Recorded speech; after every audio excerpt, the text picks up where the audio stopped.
I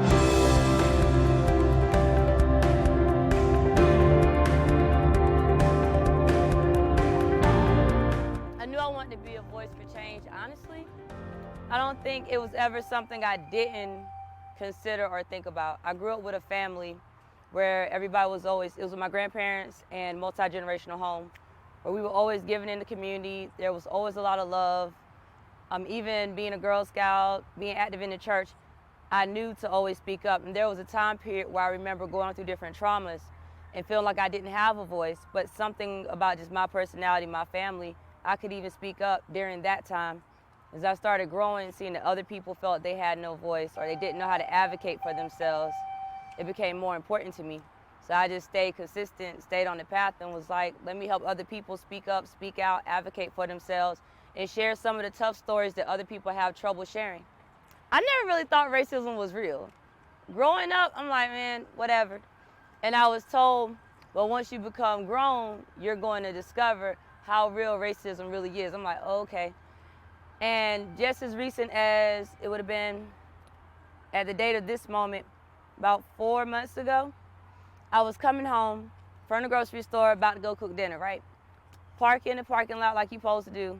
It's a little dark outside. All of a sudden, 3 cop cars come up on me, like the vans, the SUVs. And they get out looking aggressive, got their hand on their little holsters.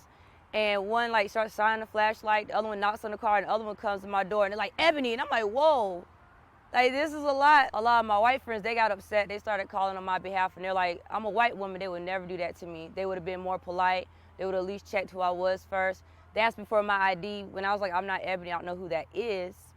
I had to get my ID, and I recalled reading an article about a brother who had to go through an experience, and he was a professor. And then I was working with some local groups out here, and we were working on systematic racism and breaking it down and creating like actual solutions and things. So I remember, okay, be calm, ask questions. And I was like, okay, I'm reaching for my ID now. It's in my purse, is that okay? And I was feeling super duper nervous. Like, and I just kept telling myself, I was like, I'm gonna see my son again, I'm gonna see my son again. This would not be the last time or the way that my son happens to see me, because there was so much going on. That's when I really understood the impact of racism. It's a lot that gives me hope for the future.